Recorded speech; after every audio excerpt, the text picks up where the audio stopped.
প্রধানমন্ত্রীর কাছাকাছি গিয়ে আলোচনা করেন ব্যারিস্টার সুমন। এইটা ব্যারিস্টার সুমন তার অফিসিয়াল ফেসবুক পেজ থেকে পোস্ট দেন। দর্শক শ্রোতা, ব্যারিস্টার সুমন প্রধানমন্ত্রীর সাথে কি আলোচনা করেছেন এইটাই কিন্তু থাকবে এই ভিডিওতে, এবং ব্যারিস্টার সুমন তার ফেসবুক পেজ থেকে কি পোস্ট দিয়েছে এইটাও দেখাবো। দর্শক শ্রোতা, আপনারা স্পষ্ট ক্লিয়ার হতে পারবেন এবং ব্যারিস্টার সুমন এত কাছাকাছি গিয়ে প্রধানমন্ত্রীর কাছে কি চাইছে এইটাও বুঝতে পারবেন। এই যে দর্শক, ব্যারিস্টার সুমন তার ফেসবুক পেজ থেকে একটা পোস্ট দিয়েছে যে আপনার কাছাকাছি যেতে পারা আমার বড় অর্জন। সোনার বাংলা করতে আপনার একজন বিশ্বস্ত যোদ্ধা হয়ে থাকতে চাই।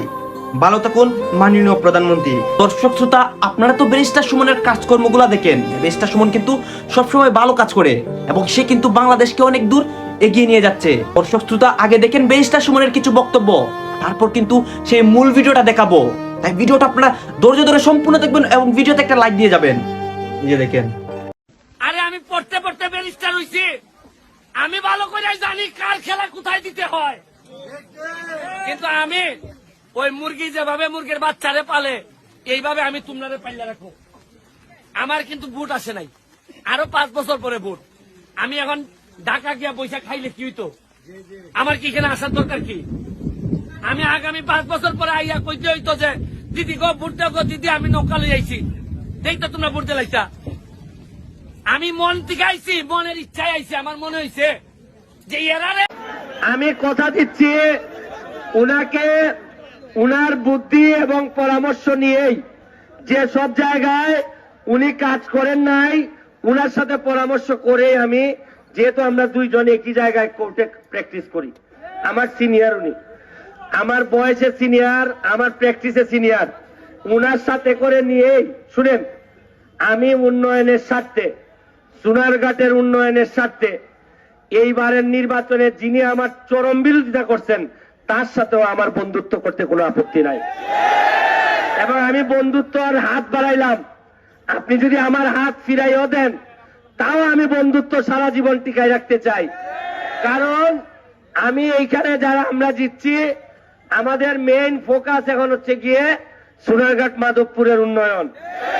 শুনেন, আপনারা কি চান যে আজকে হইল গিয়ে 7 তারিখ, আগামী 5 বছর পরে আরেকজন মানুষ আইসা আপনারা ওই আরেকজনে নিবেন, আর আমার কর্মের কারণে যদি আপনারা বিদায় দেন আমার ভালো লাগবে না। এটা আমি বুঝি। শুনেন, আমি এইটুক বুঝি যে চেয়ার বেশি দিন টিকে না, টিকে মানুষের হৃদয়ে বসবাস করা যায় টিকে বেশি দিন। শুনেন, আমি একটা জিনিস আপনাদের মধ্যে নিয়ে আইছি, সোনারঘাটের ছেলেরা যারা আছে, মাধবপুরের ছেলেরা যারা আছে, তোমাদেরকে বলি, আমি 44 বছর বয়সে 1.5 লাখ ভোট বেশি পাইলে তোমরা প্রতিটা ছেলে ব্যারিস্টার সুমনের মতো যোগ্যতা রাখো। আমি হাত যখন শক্ত করতে শিখছি, আমি তোমাদেরকে নিয়ে বঙ্গবন্ধুর সোনার বাংলার মডেল আমি সোনারঘাট মাধবপুরে বানাইতে চাই। আমার জীবনে আর কোনো পাওয়ার কিছু নাই। যা দিচ্ছেন আপনারা, এক জীবনে এক মানুষ এত কিছু পায় না। আমি আপনাদেরকে সাথে করে নিয়ে যতটা মানুষ আজকে আমার জয়ে, আপনারা যারা আমার এজেন্ট হয়েছিলেন, এজেন্ট মানে বুট সেন্টারের এজেন্ট না, এজেন্ট মানে ব্যারিস্টার সুমনের কাজকর্মে যারা পছন্দ করছিলেন, মনে রাখেন আমার দুঃসময়ে যারা এজেন্ট হয়েছিলেন, আমি আপনাদের দুঃসময়ে কোনো না কোনো ভাবে ব্যারিস্টার হয়ে হোক, এমপি হয়ে হোক, যেভাবে হোক আমি এজেন্ট হব আপনাদের। দুইটা জিনিস করবেন না, আজকে আমি ঘোষণা দিতেছি। একটা জিনিস হচ্ছে কি, আমাকে এমপি সাহেব ডাকবেন না। আমি আল্লাহর হস্তে চাই, আমি আল্লাহর হস্তে চাই, আমারে আমি দুইটা জিনিস করবেন না, আমি আল্লাহর হস্তে চাই। যারা আমার বড় সুমন ডাকবেন, যারা আমার ছোট ব্যারিস্টার ভাই সুমন ভাই, যা মন ধরে ডাকবেন। এমপি আরেকটা জিনিস, আমি যত জায়গায় অতিথি হব, প্রধান অতিথি যদি আমারে বানানো হয় এমপি হিসাবে, কোন জায়গায় আমার জন্য বড় চেয়ার বরাদ্দ করা যাবে না। আমি অলিখিত ভাবে বলে দিলাম, সবার চেয়ার থাকবে সমান। ছোট ছোট চেয়ারে বৈশা, আমি ইন্ডিয়াতে দেখছি এরা এমন গাড়ি চালায়, নেতাদের গাড়ি দেখলে মনে হইব যে এরা খুব গরিব, অথচ দেশ তো এরা অনেক উন্নত। আমরা এখন দেখেন, আমি ব্যারিস্টার হইয়াই ল্যান্ড ক্রুজার চালাই, কারণ আমরার মাথার মধ্যে ঢুকছে যে বড় গাড়ি না হইলে তো মনে হয় নেতা বোঝা যায় না।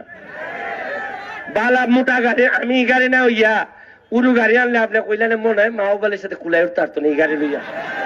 আপনারা আমার বাধ্য করছেন গাড়ি একটা কিনার লাগি, 50 লাখ টাকা লোন কইরা কিনার লাগছে শেষ পর্যন্ত। আমি আমার পরবর্তী যে নেতা আইব এরার লাগে আমি চাইতাছি যে খরচ কমাইবার লাগি, খরচ কমাইয়া নেতা হন। আমি 9.5 লাখ টাকা লইয়া আসলাম, মানছে আমার নির্বাচন চালাই দিছে। আমি আগামীবার আমার সময় যারা মেম্বার দাঁড়াইবা তারা 9,000 টাকা লইয়া আমার দাঁড়াইবা, যে ভাই সাহেব আমি মেম্বার হইতাম।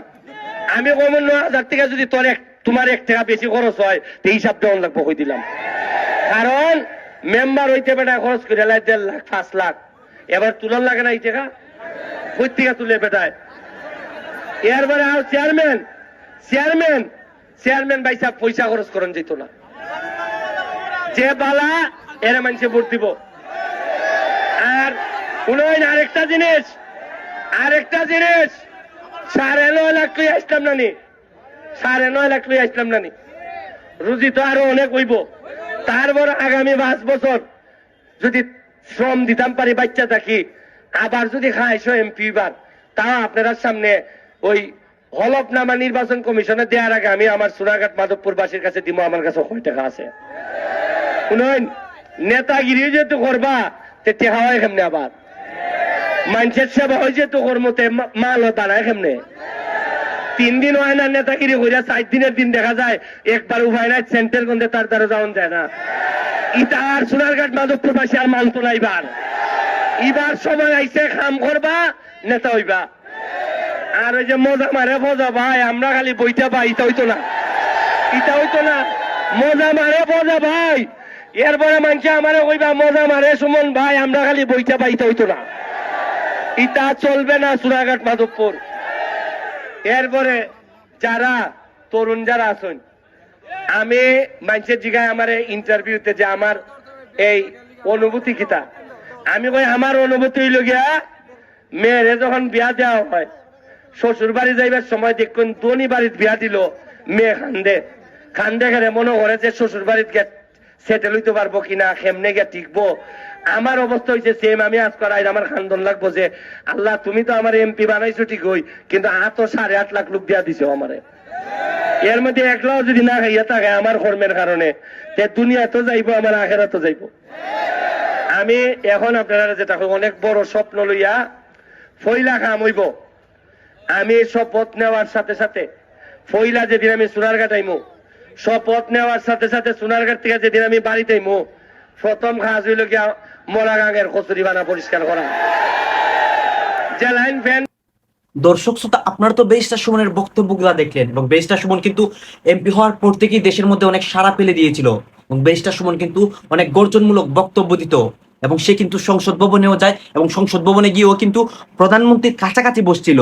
এইটা সে তার বক্তব্যের মধ্যে বলে, এবং ব্যারিস্টার সুমন কিভাবে উন্নয়ন করবে দেশটা, এইটাও কিন্তু তার বক্তব্যের মধ্যে ফুটে উঠেছে। দর্শক শ্রোতা, ব্যারিস্টার সুমনও কিন্তু এইটা চায়, ঠিক তেমনটাই কিন্তু আমাদের প্রধানমন্ত্রী শেখ হাসিনাও চায়।